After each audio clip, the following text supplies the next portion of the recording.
For India market, honestly, early this year, we are targeting 2.1 million because after visa free, the numbers are very encouraging. We touched 1 million in 2024, and 2025 we touched 1.5. So I give challenge to my officers and also my good friend both to target for Visit Malaysia year 2026, the end we must target 2.1 million. And suddenly the war hit. So they asking me, boss, want to reduce the numbers, whatever? No, I'm very trustful with my Indian friend. They will make up the numbers. So still I'm maintaining the target 2.1 million. And honestly, for India market, we already talked several meetings. We want to have more new product for India market, more new experience for the India market, for them to explore more in Malaysia. Like Ms. Ayanti mentions, it's not only Kuala Lumpur, Langkawi and Penang. We want to explore more the east coast of Peninsular Malaysia, the Borneo side, Sabah and Sarawak, which has a lot to offer to all the Indians market. I hope the answer will be the Thank you, sir. My next question is, what specific step is Tourism Malaysia taking to attract more Indian visitors beyond Kuala Lumpur and Langkawi? Okay, that's why, especially for example, this time around, for Mumbai office alone, they are targeting do Chalo Malaysia program. So inside this Chalo Malaysia program, Let's Go Malaysia, they have many other products, not only Kuala Lumpur and Langkawi, not only Kuala Lumpur Genting.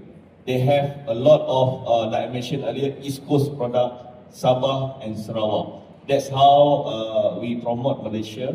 Then, so that we can introduce more new product to the India market. Maybe two of my friends will answer more detail. Hold on. I think just to add on to the Director General's answer, there is a lot more to Malaysia that hasn't been explored, I think, by the Indian market in general. Some of you may have heard of our East Coast states. We have some beautiful islands on that side. There are also some very nice pristine beaches even on the mainland, right? And it's not very far away. It's either a simple connecting flight, or for those who are a little bit more adventurous, there are programs and itineraries that can take you through the central region of Malaysia to your onward destination on the East Coast. But if it's sun, sea, sand, a bit of peace, and really being able to connect with the local culture, the East Coast is perfect, right? Then of course you also have the east side of Malaysia, so you've got Sabah and Sarawak. Those two states offer a plethora of new activities, and I understand that a lot of the younger Indians are also very active, as much of the younger generation is globally. So it offers a lot in terms of back to nature experiences, a little bit of adventure tourism, and there are even, for those who are a bit braver, some extreme sports activities that are also available. Diving is it's a diver's dream in Sabah, especially on the east side of Sabah, closer towards the Philippines. We've got fantastic places like Sipadan, which is a World Heritage recognized site, UNESCO site. And even down for Sarawak, they have a lot of those natural attractions as well. And the cities themselves, after many years, is beginning to evolve, right? And you get a very nice blend in any of these cities that you go to of the modern and the traditional cultures, So for Indian tourists especially, you do not really have to worry about your comforts, your basic needs and comforts. They are available throughout Malaysia. Again, connectivity is very good, and we do believe that there are a lot of other attractions, activities that will also appeal to the Indian market.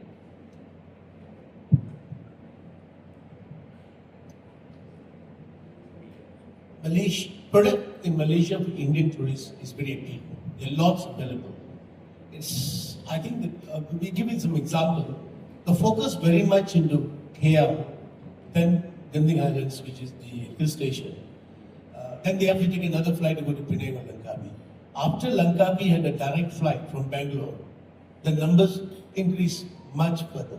So connectivity plays a very important role. Then Chennai Penang came in direct flight. Just about 10 days ago, we had a group direct from Chennai, 120 people in Nippon Bay, inside the group, only Penang. They didn't even go to KL or anywhere else. came to Penang and went back to Penang. So there is requirements are there, but just because of connectivity, the moment they go to KL touchdown, they say, okay, we already in KL, might as well in KL. That's what I feel as an operator who've been doing 28 years Indian market. But what the product may we have in terms of food, in terms of culture, in terms of transportation, value for money destination, value for money hotels, which is available across the country. Sabah Sarawak is one where we are, the whole industry we are trying to promote to Indian market. Tourism Malaysia also, every now and then they will see me, they will tell me the same thing. We must do something Sabah Sarawak. We also do fan tours for travel agent to familiarize with other destinations. I think early this year we did 40 agents from Kerala. They went to Kota Kinabalu for 2 days, then come to KL and came back, which they say is wonderful to visit, but the connectivity becomes 2.5 hours for Kuala Lumpur. Well, a little bit negative. I think this is something which we are talking, whether any airline can operate into Kota Kinabalu directly, which will speeden the promotion there. And we also had a group of, we regularly have association, we do fan tours for particularly for Indian market with travel association, like the Kerala one for Thai, Kerala chapter, we did one for Tamil Nadu chapter, we did one for North India, which they went to Langkawi and Penang, so Langkawi and KL, and there's one we did just about a month ago with Selangor tourism, which the Selangor state is where Kuala Lumpur surrounding state is Selangor, where the airport is in Selangor. So together with Tourism Malaysia, the state tourism body and the travel association, we normally create this kind of fan tours in order for them to get more opportunity to promote other part of Malaysia. But at the moment, still, yes, I agree, 70% is only in KL side. Slowly it's going, but I'm very confident, surely. Good afternoon, everyone. This is Kohilika from T3 Magazine. Malaysia is not any new destination for Indian travelers and of course the globe. So I wanted to ask, since your H1 arrival, international arrival numbers have been quite promising and you are, spearheading the international tourism arrivals in terms of the Southeast Asian region. And recently, ASEAN and China bilateral conversations has also happened in Malaysia. So how do you see, the growth numbers picking up for the next term? And also what sort of specific India and Malaysia bilateral ties are looking towards, the upcoming year, and any specific strategies, because you signed an MOU with China as well in terms of, having more two-way connections. So what's there for India? And of course for the growth numbers, what factors do you credit to? What are you doing right in comparison to the other destinations in the Southeast Asia region that the arrival numbers are quite promising? Thank you so much. Yes, to answer your questions, especially for the bilateral ties between India and Malaysia, I think our Prime Minister will visit India soon. So a lot of MOU will be signed, and one of it is tourism. One of it is tourism. And number two, they will visit. They will visit 3 cities. Our Prime Minister will visit 3 cities, and I'm very sure between India and Malaysia, there will a lot of MOU and also a lot of collaboration they will do. And besides that, also Tourism Malaysia itself, in order to make it the connectivity to connect India and Malaysia. So we already talked a lot with the Indigo Air, for example, to have more connectivity other destination than the main one. For example, maybe from other city in India coming to different city in Penang or Langkawi, or maybe Kota Kinabalu, like what Dr. already mentioned, because the demand is there, but now there are no connectivity. Okay, what will make tourism in Malaysia for India market, especially to do? That's why I always urge our tourism operators to have a new product, to have a new experience, like I mentioned earlier, to be introduced to the Indian market.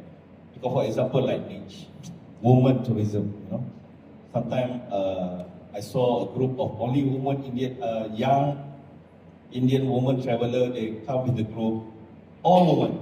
See, the guide tell me, boss, this is woman tourism. You see, they have their own itinerary, different type of product they want to see. Sometimes they go to high end, sometimes they want to enjoy the street food.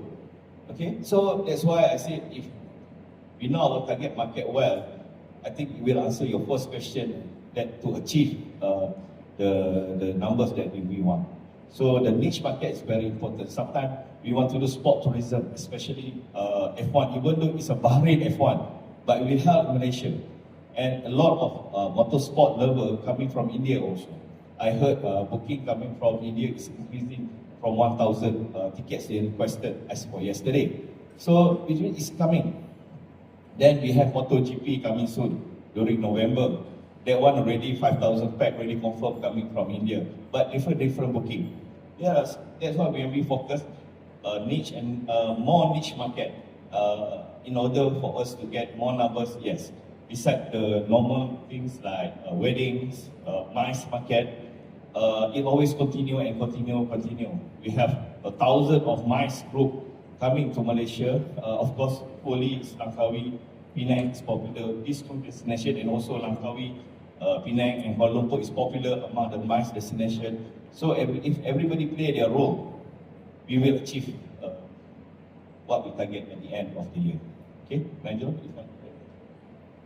I think to add to that also, there are other aspects of the market that the Indian corporate markets especially could be interested in. Malaysia sits at a very nice price point, right, between countries like Singapore, for example, and even Thailand. So in terms of connectivity, yes, we do have good connectivity. We could do with more, of course. But what we would like to look at is to encourage, especially the corporate sector of India, to consider Malaysia as a venue for their meetings. Now, this is actually one of the new popular trends worldwide, where meetings are held in small groups, normally the C-suites and above, or management level corporate groups who need a place to go to, sit down, do a bit of powwow, strategize, reorganize, and do it in a place where all the modern facilities are available, suitable for the corporate customer, yet at a rate that is highly affordable, right? Even for companies, regardless of size. So that is going to be one future market that we think should be developed in India. The second thing, of course, as the DG has also mentioned, Malaysia is also actually quite famous for sporting events. I was told yesterday night that there is a bit of a lack of accessibility in terms of golf courses here in India, and Indians love to play golf. So Malaysia, for example, is one of those destinations. There are plenty of golf, we call that golf courses available in very beautiful scenic places, all very accessible. It is also one of the places where a lot of international events besides motorsports are being held. We have the famous Tour de Langkawi. We have multiple Ironman events running throughout the country. Recently, pickleball has become extremely popular. And we have seen a lot of traction there in Kuala Lumpur and the other states. Mata, for example, organized the Pickleball Grand Slam in Kuching last year, and we had some of the top Indian players come to contest and compete in Kuching, Sarawak. And so sports tourism is not just a niche product for us. The infrastructure is there, it is available. The authorities are well versed in these kinds of events. And one thing we would probably like to see is to perhaps encourage some of the Indian companies or event organizers to consider Malaysia as one of those sporting destinations as well.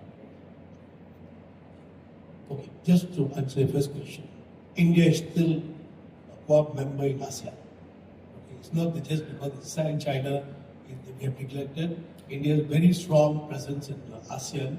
In Malaysia, there is even an association called ASEAN and India Business Community Chamber, which is how local Indians are heading with them.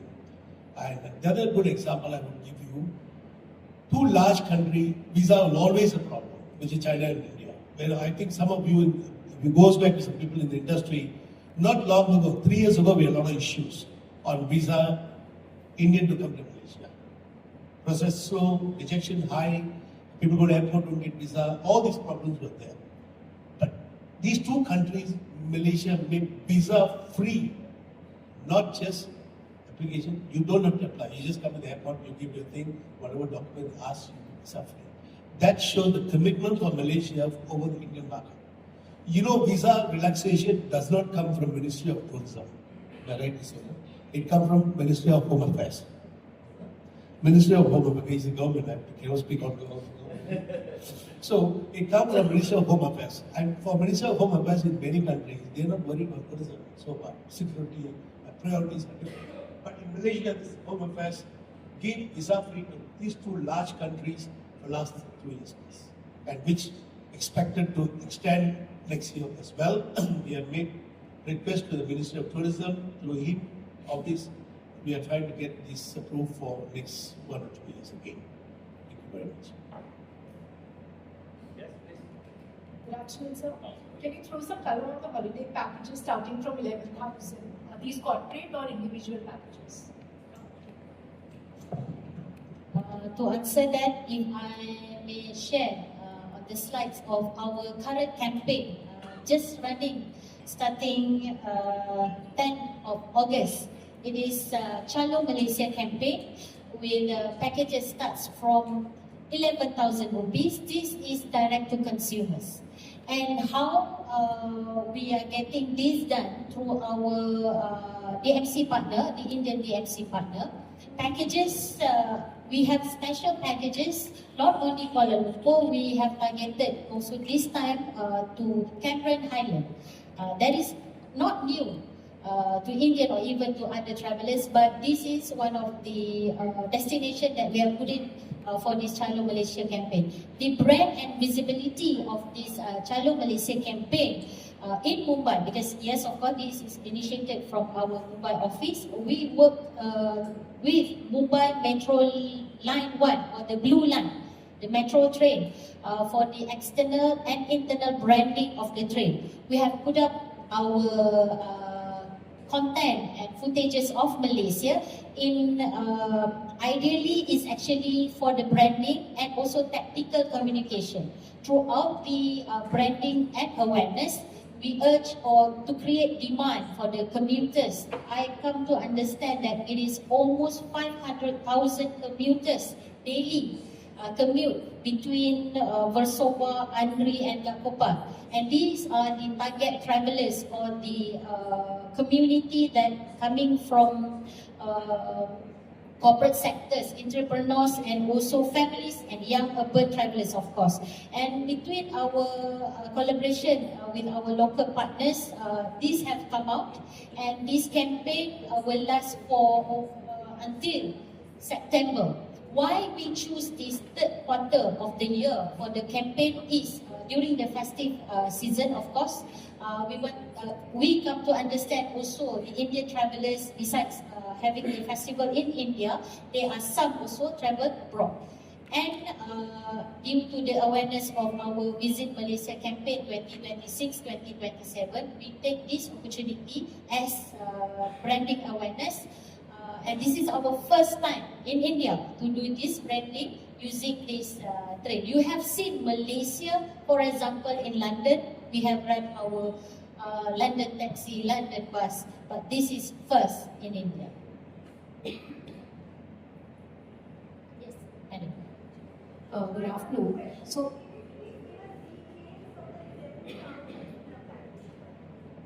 Yes, madam. Details of the packages of this. Sure, we'll get you in hand. Sure. Yes, madam, please. I had a question. Destination weddings, you spoke about MICE. Destination weddings also forms a large part of the segment. Given the Indian weddings, they have particular rituals and customs. So how does Tourism Malaysia plan to cater to those requirements? Like we have a fire requirement, or maybe food is another one of the concerns. So how do you plan to adhere to those requirements to increase travelers for the destination wedding segment?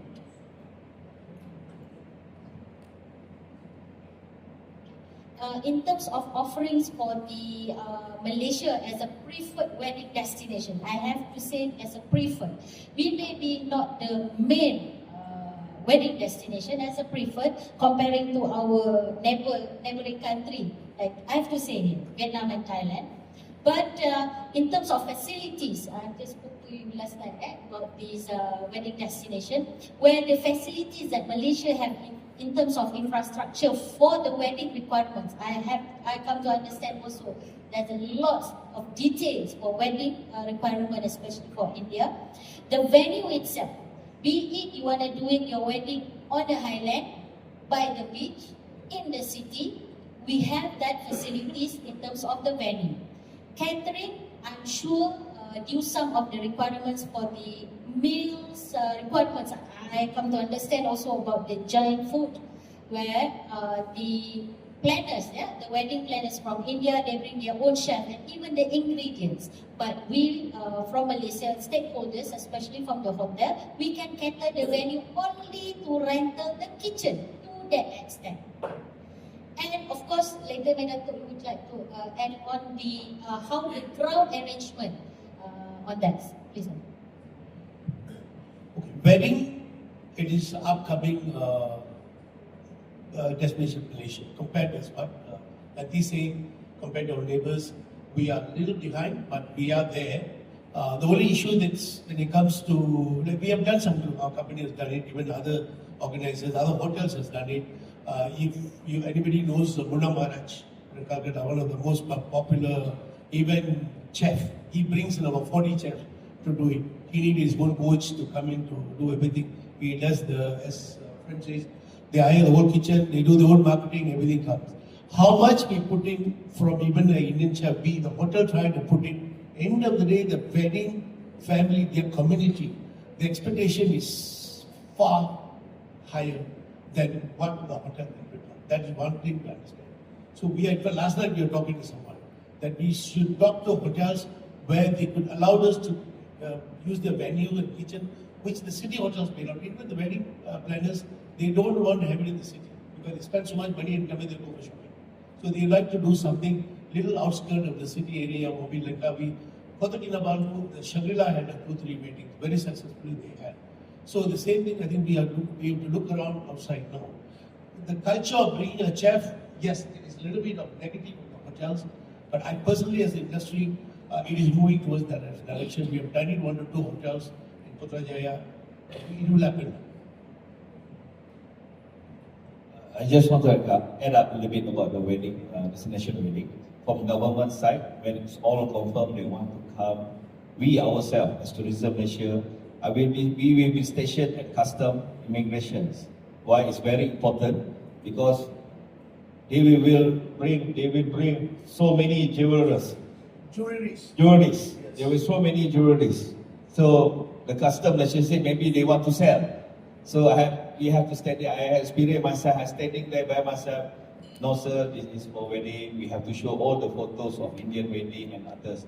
There are that day I still remember 20 bags full of lehenga and saris, for example. So of course the custom thing, you want to open a shop or whatever. So that's why from government side we try to assist. When you fulfill all the criteria, then we just stay there at immigration and custom to assist. That's why the embassies like Dato' Arul or from Mr. Niger have to inform us if they get any group of destination wedding for us to assist in terms of government side. Normally for this kind of thing we have done a few times, they have to give a letter saying that there's no commission value. So they bring whatever they bring in, they will take back. And the other one, the wedding family, they only bring the pandit, that person. You know, for them pandit is spiritual things. For them, they will come and practice in the local temples. You have to convince them that it's not there. Then they also chef. We have to get permission, but Tourism Malaysia, they really help the private sector to work together when we bring in this kind of expertise, and we have to make the customer understand this is a special requirement. It is not something they're coming here to do business or anything like that. And there was once they said family tradition, some family there. They even one family, they brought that also. But we still got permission for them to make them understand, the customer understood. Hello, I'm Prashant from DTJ Maxim. So we understand that airfares are a problem. So what is Tourism Malaysia doing? And is Tourism Malaysia doing any strategic deals with airline stakeholders to get something for the travelers?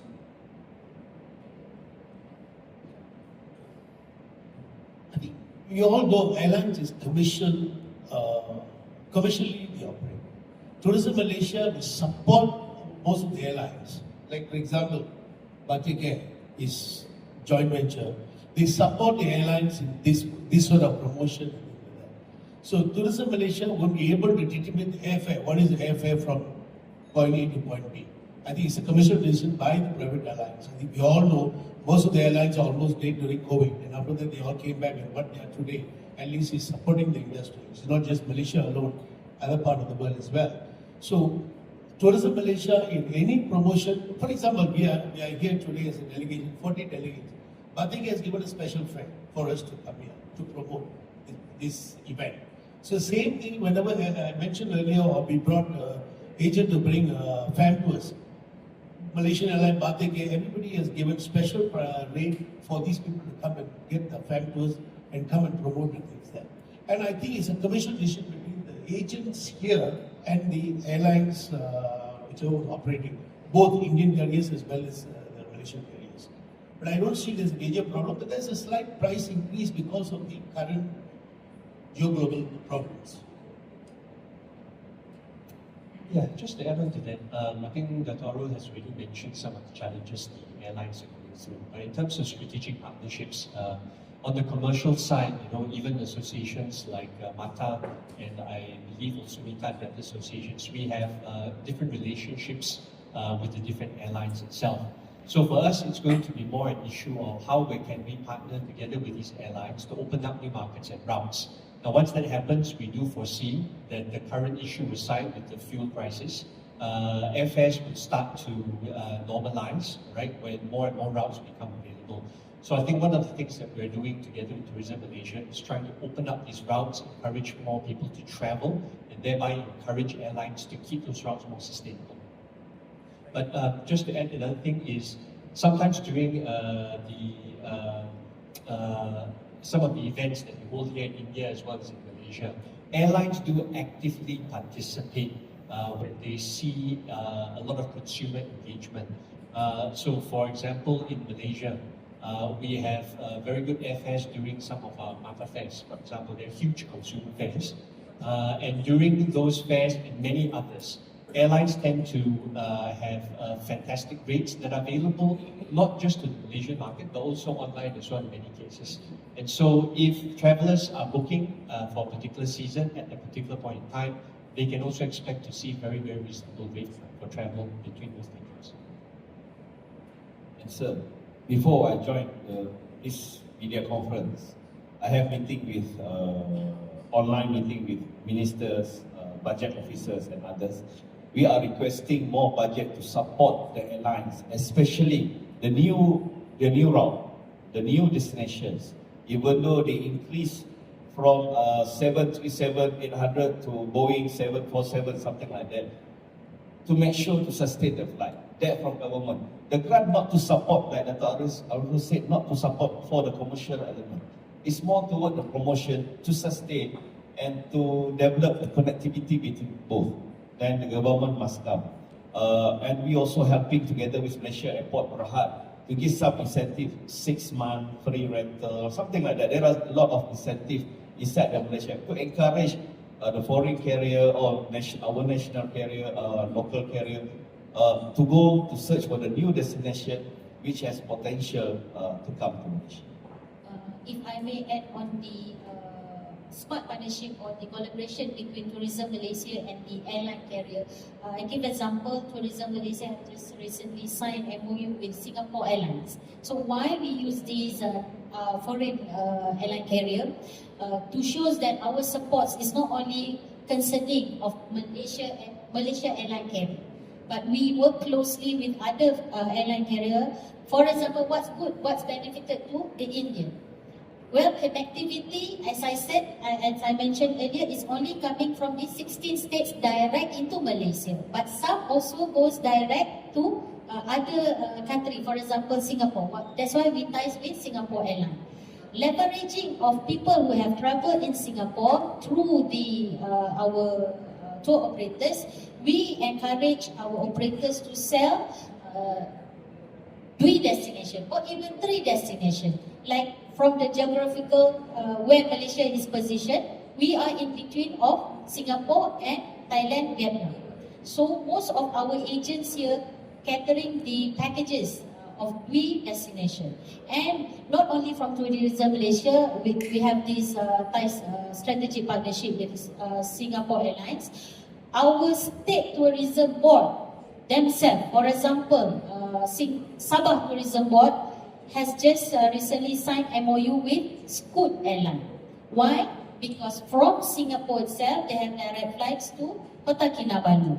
This will not only entice the Singaporean who live in Singapore, of course, to Kota Kinabalu, but also those who travel into Singapore can leverage of this from Scoot Airline into Malaysia from Singapore.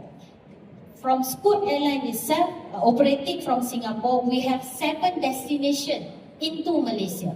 So the Indians who travel, once they're done with their cruise, they can take Scoot Airline into Malaysia if they don't want to cross via land to Johor Bahru. Thank you. Good afternoon. My name is Savita. I'm with Global Newsmakers. We all agree that Malaysia has got a lot going for itself. You've got Cordelia Cruise, you've got the Formula One coming up, and there's so much more. I was wondering, do you have anything interesting coming up for the film and entertainment industry for shooting in Malaysia? Any packages and new destinations? Okay, if you are talking about shooting film, we have received a lot. We receive a lot of requests from your producers film to shoot in Malaysia, whether they want to shoot a full movie, half 1 or 2 episodes in drama series, or only a music video of the films. Yes, we do. Yes, we always do that. But they always choose destination based on their preference. Okay, most probably they love to go to this island, the beach and others. There are some requests to shoot our rainforest. But all this we have incentive coming from FINAS, Malaysia Film Auto Agency, who gives some incentive to them.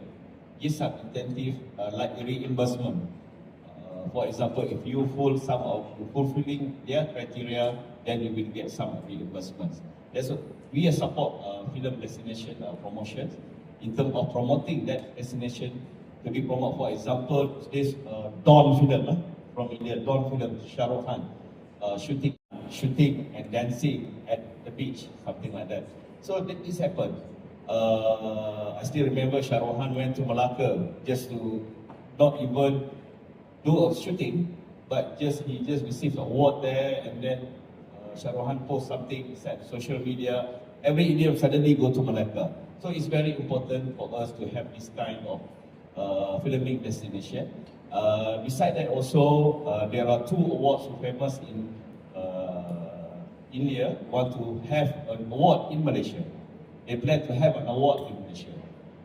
For example, like IFA, Z Sign TV Award, something like that. So they are planning to have, but we're still negotiating. Of course, I know it's very expensive to bring the tourism award out from your country and others, but we're still negotiating. But we really hope it can be materialized. Do you plan on hosting any shopping festivals? Shopping festival? Yeah. Yes, shopping is year-round, not year-round. At the end, we will have Malaysia year-end shopping sales, which is, I can say, a lot of packages coming from India to come from Malaysia for shopping, especially the branded goods and others. Of course, most of it focused in Kuala Lumpur and Johor Bahru. Why Johor Bahru? Because the Johor Premium Outlet give a great discount, especially on the branded item. So we plan. Actually, we already planned. We will launch and we will make sure when Ms. Haryanti will expose all the packages during Malaysia Year-End sales. We so-called Malaysia Year-End sale. That's mean like in London they have what Black Friday, for example, in London. So we might have similar but year-end sale for 1 month sales at the end of the year. Madam, Dr. Mr. Digi, if I may add on the entertainment, films and entertainment Malaysia as a film shooting destination. I believe you guys or any one of you have watched Awarapan 2, the second, yeah, which have shot in Kuala Lumpur. So behind it, there is Tourism Malaysia and our other authority agencies where we have facilitated the production company, of course, and giving incentive. That one throughout our film agencies that on the authorities. And also on talking about the entertainment, in December, we have special packages on that too. So I have to touch base on that. We come to understand once the ticket sale launch, within 2 hours, almost sold out. But initiative, I have to congratulate the initiative from the Indian local DMCs. Once they know about concerts is happening back in Kuala Lumpur, they contacted us. Tourism Malaysia, is there anything that we can do to bring our fan to Malaysia? Then we contacted our partners back in Kuala Lumpur. They were prepared, especially on the ground. We cannot do not so much on the tickets because that is by the tickets organizer. But to facilitate during the Kuala Lumpur, once they're done with their concerts, arriving 1 day earlier, and then after the concerts, they can have other tours, not only Kuala Lumpur, they go to Malacca or even shopping to Genting. So it just confirmed news that BTS is performing at BTS? Yes. That's very interesting. I think the film industry for a long time, there's a scheme, the amount of money they spend, the government will give to the filming board. There are a lot of video launches happening. If you know the latest act in the country, the Tamil Nadu Chief Minister, there's a movie has been released recently. His video launch was done in Kuala Lumpur, in the National Stadium. There were 85,000 spectators was there from India as well as Malaysian India as well. It was happened like 27th of December. So I happened to be part of it. So it is not, we are not restricted, and that is the very fastest reach to the community, to the Indian nationals. When you do any movie, we allow any movie, any stage show is happening, means IFA is the second time they're coming there.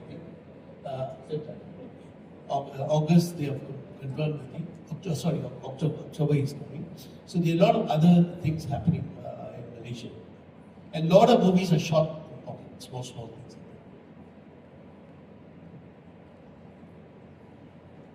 What are the key attractions for kids in Cape? Sorry, what are the key attractions for kids in Cape? Attractions for kids in Cape.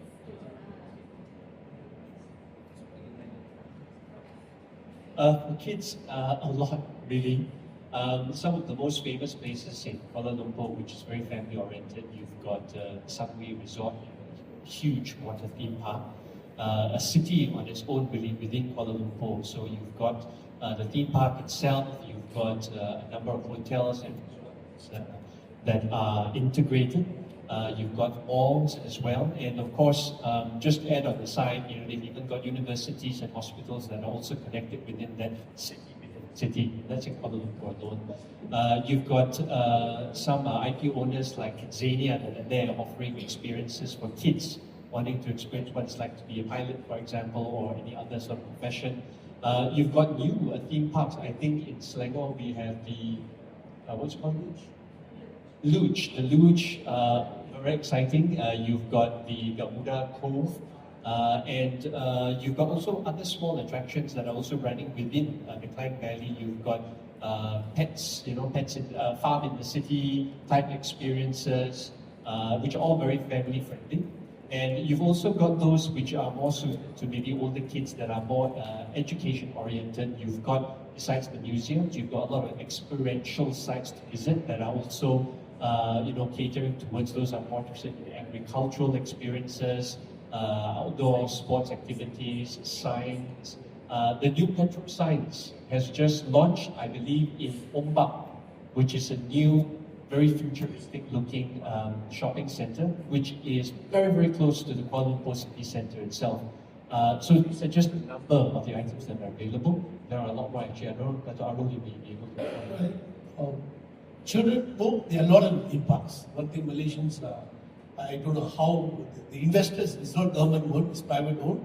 There are so many theme parks, whether it's water parks, or dry park, Kidsania. The Kidsania, when I went, I couldn't go with my son. I had to go with the child. They know that they allowed you to go. Qualified. And then Legoland in Johor Bahru. It's a first in this part of the world, or part of the world. And it's still, you don't take the children, you don't enjoy it. Only adults go there. I went to some fan tour with some agents. I don't without the children to come here what we are going to do. So there's a lot of theme parks available. In the Klang Valley we call it airport, Kuala Lumpur, that doesn't really up to good thing. I think there are about 6 or 7 good theme parks. It is integrated adults, child, and with age people. So they're lovely. And then we go further down to Ipoh, it's 200 kilometers up north. There is theme park. You go to Langkawi already having theme parks there. South, you go to Johor, there's great theme park. So you theme park, there's embedded many available. Ladies and gentlemen, unfortunately, we are a little short on time, so we're going to